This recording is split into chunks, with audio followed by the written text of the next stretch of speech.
The Cleveland Torso Murderer. The Cleveland Torso Murderer, also known by the terrifying name Mad Butcher of Kingsbury Run, is one of the most mysterious and brutal serial killers in American history, operating during the 1930s in Cleveland, Ohio. In the context of America being immersed in the Great Depression, when poverty and homelessness were rampant, a series of dismembered bodies began to be discovered in the Kingsbury Run area, a desolate region where many homeless people lived. From 1935 to 1938, at least 12 victims were confirmed to have been murdered, though the actual number could be much higher. The horrifying common thread among the victims was that they were all decapitated and systematically dismembered, in many cases also treated with chemicals to disfigure or erase identifying marks. What was terrifying was that most of the victims were never identified, making the case even more dark and dehumanizing. Investigators believed the perpetrator had certain anatomical knowledge, knew exactly how to sever body parts and process corpses, showing this wasn't impulsive behavior, but a calculated series of murders. The horror spread as bodies continued to appear near railroad tracks, vacant lots, and slums, as if the perpetrator deliberately displayed his work to society. Public pressure was so great that Eliot Ness, a legend in the fight against organized crime, was assigned to lead the investigation. However, despite conducting numerous interrogations, raids, and even burning down homeless camps to stop the perpetrator, Eliot Ness still couldn't identify the killer. Many suspects were put forward, including doctors, ex-convicts, and people with histories of violence, but no one was convicted. After 1938, the murders suddenly stopped, as if the Cleveland Torso Murderer had disappeared without a trace.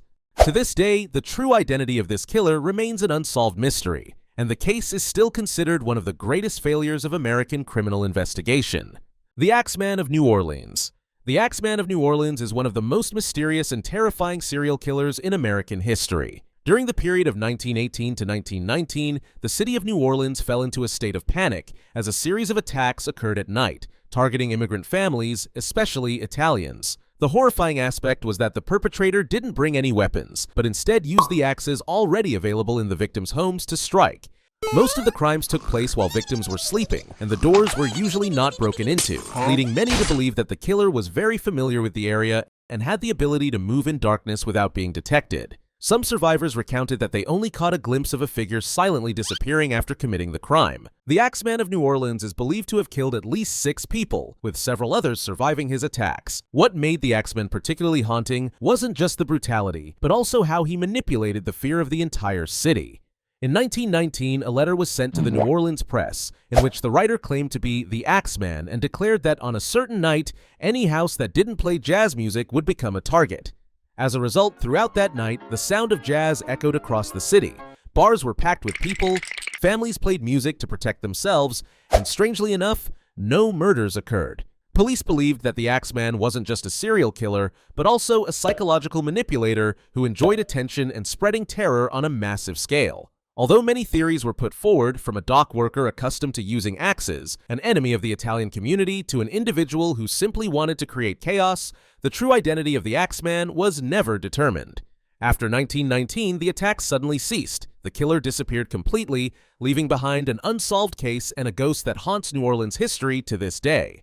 The Doodler. The Doodler is one of the most mysterious and controversial serial killers in American criminal history, operating in the early 1970s in San Francisco, in a social context still full of prejudice and silence toward the LGBTQ+ community. He targeted victims who were gay men, usually approaching them at bars, nightclubs, or nighttime entertainment areas where people sought safety and empathy in a society that hadn't yet accepted them. The nickname the Doodler originated from the perpetrator's bizarre and terrifying behavior. He would often sketch portraits of victims before killing them, using drawing as a way to start conversations, create a friendly feeling, and build trust.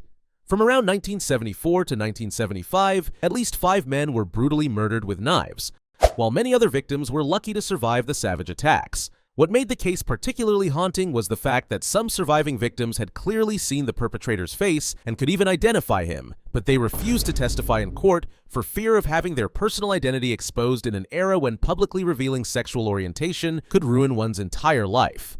This forced silence inadvertently became a shield protecting the Doodler, causing the police investigation to hit a dead end. Despite having a sketch of the suspect, investigators believed that the Doodler was a young, educated man with good communication skills who deeply understood human psychology and knew how to exploit the isolation, fear, and need to be understood of his victims. Over time, the case grew cold, clues became fewer, and no arrests were made. To this day, the true identity of the Doodler has never been determined, making him a dark symbol of an era when fear, discrimination, and society's silence helped conceal a killer, Jack the Ripper. Over 130 years ago, in the Whitechapel district of London, a mysterious killer spread terror. He was called Jack the Ripper, the first serial killer to haunt the entire world. From August to November 1888, at least 5 women were killed in a savage manner. All were prostitutes living in poverty. They had their throats cut, bellies slit open, and some even had their internal organs removed from their bodies. What was terrifying was that all the cases occurred at night, on deserted streets, and in just 15 minutes, Jack had completed his brutal acts before disappearing without a trace. He didn't just kill people, but also taunted the British police. He sent a series of mysterious letters to the press and police station, claiming to be Jack the Ripper. In one letter, he even included a piece of human kidney, asserting it was from a victim. Police believed Jack the Ripper had anatomical knowledge, possibly a doctor or a butcher. However, he was never caught. And for over 130 years, numerous theories about his true identity have emerged. There were rumors that Prince Albert, Queen Victoria's grandson, was Jack.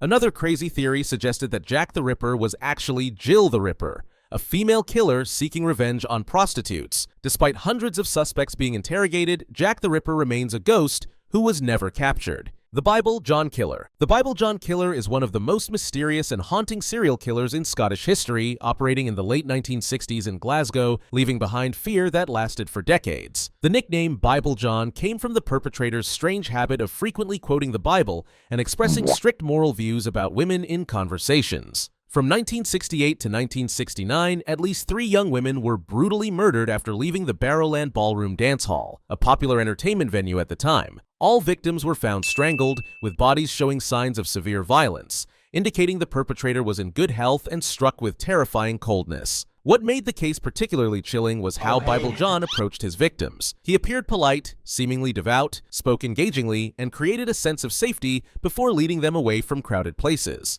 Some surviving witnesses who had contact with him described Bible John as a neatly dressed man who spoke properly, often criticized the loose lifestyle of women, and claimed to be religious, which made him even more frightening because of the contrast between his moral appearance and murderous actions. Scottish police opened one of the largest investigations of the time, interrogating thousands of men who had frequented Barrowland Ballroom, collecting witness statements and reconstructing a suspect portrait, but all efforts yielded no results. The true identity of Bible John remains a mystery, with many theories put forward over the years, from an ordinary laborer, someone with a history of domestic violence, to the possibility he was connected to similar murders in other cities. A famous theory suggested that Bible John could actually be Peter Tobin, a serial killer convicted many years later, but to date this connection has not been definitively proven. After 1969, the murders suddenly stopped, leading many to believe that Bible John had moved to another area, been imprisoned for other crimes, or simply disappeared completely. To this day, the Bible John Killer remains one of the greatest mysteries of European crime, a killer who was never brought to justice, and a haunting that lingers in Glasgow's memory. Long Island Serial Killer. The Long Island serial killer, commonly called Lisk or Gilgo Beach Killer, is one of the most mysterious and haunting serial killers of modern America, spreading terror for many years without being exposed. The case began attracting attention in 2010 when police searching for a missing woman discovered a series of bodies buried along Gilgo Beach on Long Island, New York. The initial discoveries quickly revealed a much more disturbing picture. At least 10 victims, mostly young women, many of whom were prostitutes or provided services online, had been murdered over a period stretching from the late 1990s to the late 2000s. What made the Long Island serial killer particularly terrifying was how he selected and controlled victims. He was believed to have contacted them through burner phones, arranged discreet meetings, then murdered and disposed of bodies in remote areas that were nevertheless near densely populated neighborhoods, as if deliberately challenging police detection capabilities. Some victims' families even received taunting calls from the perpetrator, in which he used the victim's phone to call, both provoking and demonstrating absolute control, showing this wasn't just a killer, but also a cold psychological manipulator. Investigators believed that Lisk had knowledge of the local terrain, was patient and extremely cautious, smart enough to operate for a long time without leaving clear traces. The case became more complex when suspicions arose about weakness and even information concealment within the investigative agency, causing the case-solving process to be delayed for many years. For a long time, the identity of the Long Island serial killer was completely a mystery, with countless theories put forward. However, in July 2023, New York police officially arrested Rex Heuermann, an architect living in Manhattan, and charged him as the perpetrator behind the series of murders connected to Gilgo Beach. What shocked the public was that Heuermann had lived a completely normal life in society's eyes. He had a family, a stable career, and hadn't raised any suspicion for decades. According to investigators, the crucial breakthrough came from DNA. This arrest not only ended over a decade of fear, but also exposed a chilling truth. Sometimes the most dangerous predator can hide in plain sight in modern society.